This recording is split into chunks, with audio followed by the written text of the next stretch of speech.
Assalamualaikum warahmatullahi wabarakatuh. Very good afternoon. Today we all are here in the Physical Chemistry Laboratory, Maharashtra College, Mumbai University. Third year BSc experiments we are demonstrating here.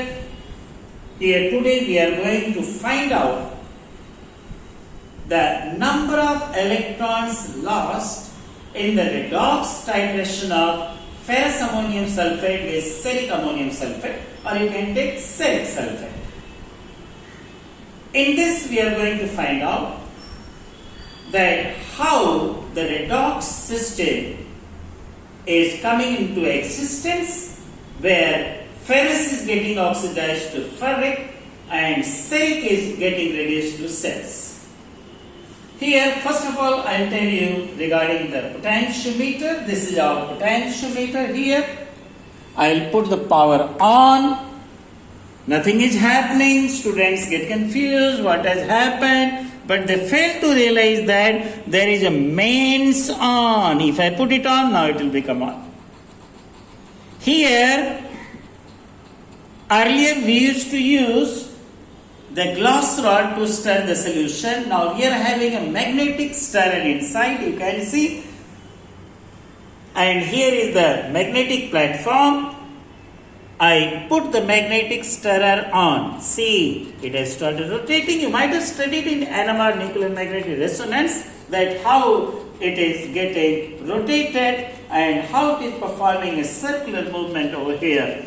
Here you will see that magnet is on, stirrer is on, solution is getting stirred. First of all, we will standardize this potentiometer. How will be standardizing it? You can look over here. This is the standard cell over here. There is in standard value. This is out the potential of the solution. Now you can see in very small letters it is written over here. You have to standardize to 1.018 volt. Now look here dear, I have put in standard cell in, the value is 1.018, means potentiometer is now standardized. Now our potentiometer is ready for use. We have been given ferrous ammonium sulfate solution in it. We diluted it to 100 centimeter cube with the distilled water. We shaked it, and then after that we took out of it 10 centimeter cube in our 100 centimeter cube beaker. We added in this 4 normal sulfuric acid, 1 test tube, filled the burette with ferric ammonium sulfate. The ferric ammonium sulfate, this we are using. One can use the ferric sulfate also, but remember the molecular weight one has to be very careful with while preparing the solution. So we have used ferric ammonium sulfate. That solution 0. You can see very well 0.05 normal ferric ammonium sulfate. We have filled in the burette over here. Here the solution ferrous ammonium sulfate with sulfuric acid with magnetic stirrer. We have put a platinum electrode in this, connected to here. Look here, connect to the positive terminal. And in another beaker we have taken 25 to 50 centimeter cube of saturated KCl. We have put the calomel electrode. This is the reference electrode. This is the standard electrode, whereas this is the indicator electrode. We have joined both the solution by a salt bridge. This salt bridge I will show you how it is made.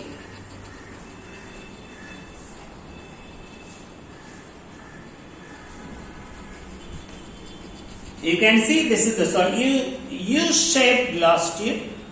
Rather than using agar salt bridge, that is the semi-solid jelly material, which becomes very difficult to remove it after the use. So therefore we have used the simplest type of salt bridge over here.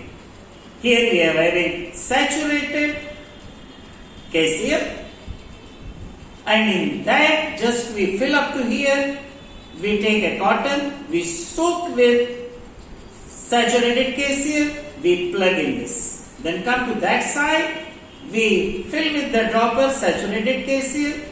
Well in advance we soak the cotton with saturated KCl and put in this. Now this is the salt bridge, the simplest and very easy to use, very easy to dispose. This salt bridge, what is the function of this salt bridge? The function of salt bridge is to connect the two half cells, to remove the liquid junction potential, to maintain the charge balance in the two half cells by providing counter ions in the solution. Here it is a half cell, it is another half cell. Both the half cells when joined by a salt bridge become a complete full cell. What is a half cell? Half cell is a structure in which a conductive electrode is in touch with the conductive electrolyte separated by a natural Helmholtz layer, double layer. I repeat again, it is a conductive electrode in contact with conductive solution separated by naturally occurring Helmholtz double layer. It could be metal ion, copper sulfate, zinc sulfate. It could be ion and gas, that is gas ion half cell, that is H plus aqueous in contact with hydrogen gas, or it could be ion half cell, that is Fe plus 2 in touch with Fe plus 3. So these two half cells are joined by a salt bridge, and when they are joined, the two half cells make a cell. I'll let you know there are two types of cells. One is electrochemical cell and there is electrolytic cell.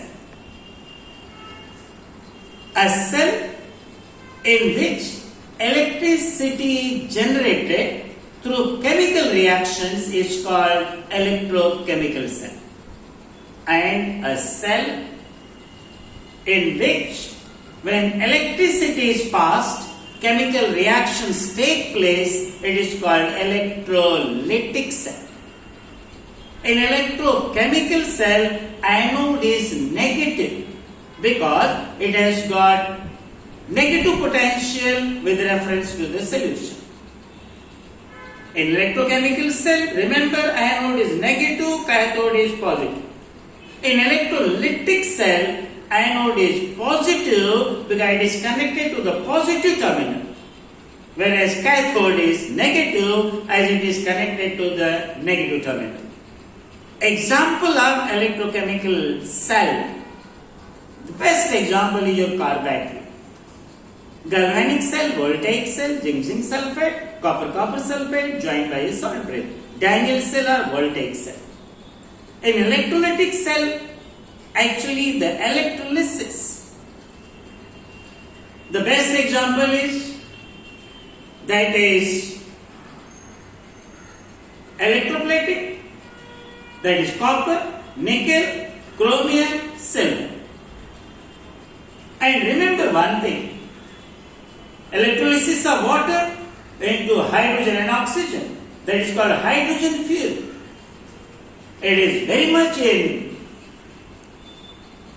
talk nowadays. Nitin Gadkari is talking about that hydrogen fuel and all that, and naturally it is very good thing. Everybody knows that pure water cannot be electrolyzed, but there are techniques how it can be made and the hydrogen fuel can be used and it will be a substitute for our conventional energy and all that. The most important point, in electrolysis we use DC current, direct current. Direct current, DC current, the beauty is that current flows in one direction constantly, it does not change.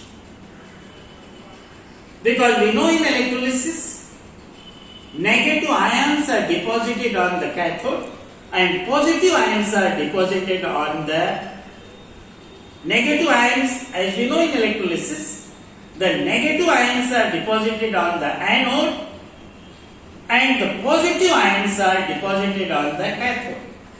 Therefore, both the electrodes have to be permanently positive as well as negative. So, in electrolysis, our anode should be positive throughout, our cathode should be negative throughout. And this is the reason why when you are using DC current, direct current, it gives a constant permanent polarity to both the electrodes. So, anode remains positive, cathode remains negative, electrolysis takes place and ions are discharged or deposited on the respective electrodes. If we take AC, alternating current, then the polarity will keep on changing. Electrode no longer will remain positive, no longer will remain negative. So, in that case, the electrolysis cannot be done. Deposition will not be possible. Therefore, rather than using AC current, here we use DC current. Now, let me tell you how the experiment we are going to carry out to find out the number of electrons involved in the redox titration of ferrous ammonium sulfate, in the redox titration of ferrous ammonium sulfate with ferric ammonium sulfate. We are given over here, as I told you, the ferrous ammonium sulfate solution sample. We diluted to 100. We took out 10 centimeter cube in our beaker. We took 1 test tube of 4 normal sulfuric acid in this. We have already put the magnetic stirrer. We have put the platinum electrode connected to the positive terminal here. You can see the red one. Red goes to red. And here this is the saturated KCl, in which I have dipped a calomel electrode, a reference electrode, a standard electrode. It is connected to the negative terminal. Both are joined together. See, lovely salt bridge which is connecting the two half cell, saturated KCl in the salt bridge. This salt bridge maintains the charge in both the half cells by providing counter ion. Here you will see standard value is 1.018 volt. I will be pressing here out. See carefully. Now this is the reading over here. Now I will be adding 0.5 centimeter cube.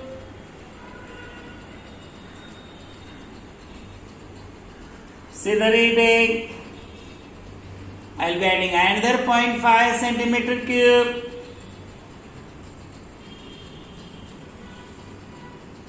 Every time you add 0.5 centimeter cube and record the constant reading over here.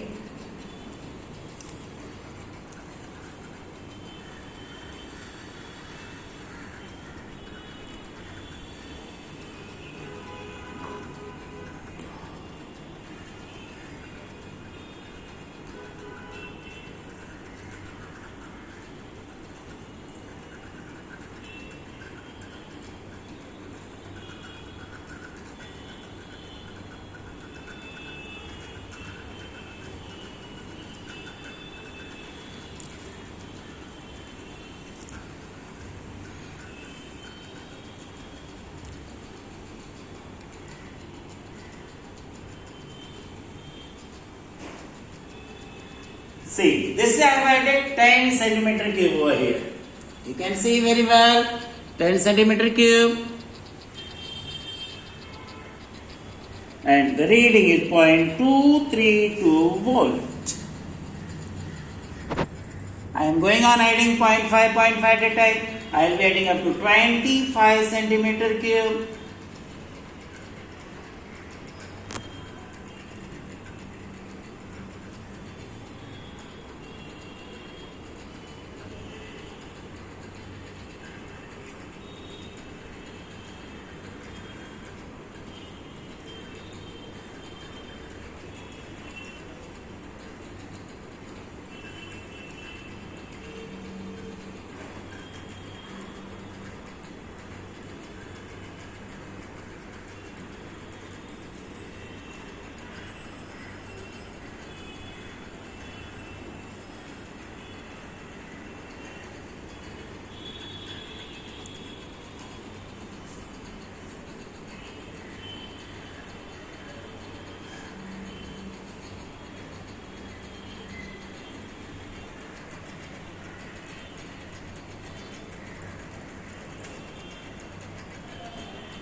You can see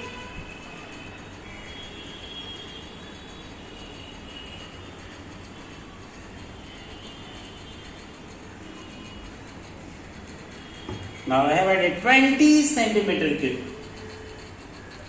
of ferric ammonium sulfate. And you can see the reading over here. It is increasing.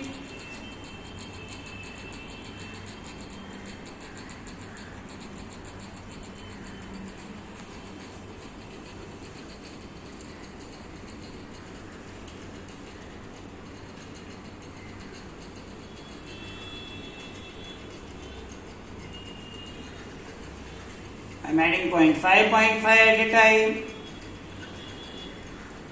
I have reached at 22 centimeter cube here, 22.5 centimeter cube, 23 centimeter cube,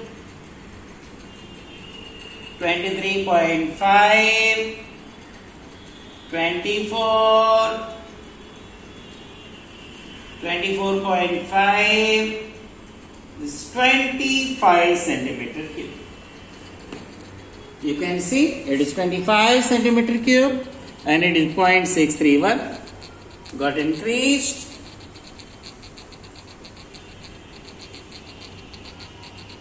Here the amount of iron sample was given by the teacher was 9 centimeter cube. The amount of iron, that is ferrous ammonium sulfate, given by teacher was 9 centimeter cube. We diluted to 100 and we found out. Now I am going to show you how our student has done in the laboratory, where we have given 20 centimeter cube of iron, that is ferrous ammonium sulfate Fe+2 in the 100 centimeter cube standard flask. You can see the readings. Naturally, if amount is more, the potential will be more and it will be going on increasing like this. Students always get confused that in regular practical we got reading like this, in exam we are getting like this. Remember, it depends on how much ferrous ammonium sulfate is given to you. So whatever reading you get, you should write it down. That's the reason why in regular practical we are given 20 centimeter cube ferrous ammonium sulfate and here we are giving 9, so that student can learn and need not copy from the journal thinking that our reading is slow. No, it depends on how much ferrous ammonium sulfate is given to you. Further you can see the readings over here. You can see the calculations.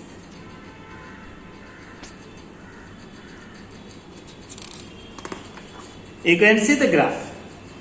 The first graph is, that is EMF of the cell in volt against the volume of titrant, that is ferric ammonium sulfate. You can see a beautiful S-shaped graph is coming.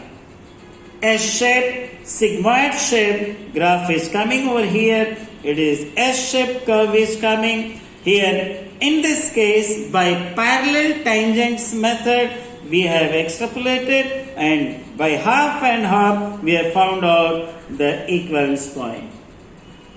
Second graph is first derivative delta E upon delta V against the volume of titrant. You see beautiful peak is coming, very sharp peak is coming. Both V1 and V2 will take the mean.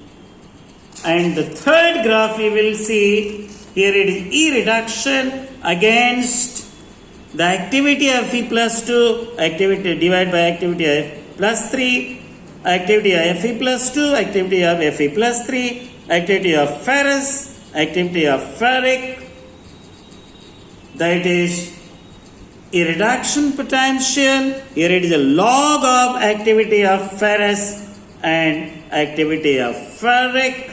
You will get a wonderful, very nice graph. See, beautifully she has got a points over here, and after finding out the slope, you can see here the formula is, you can see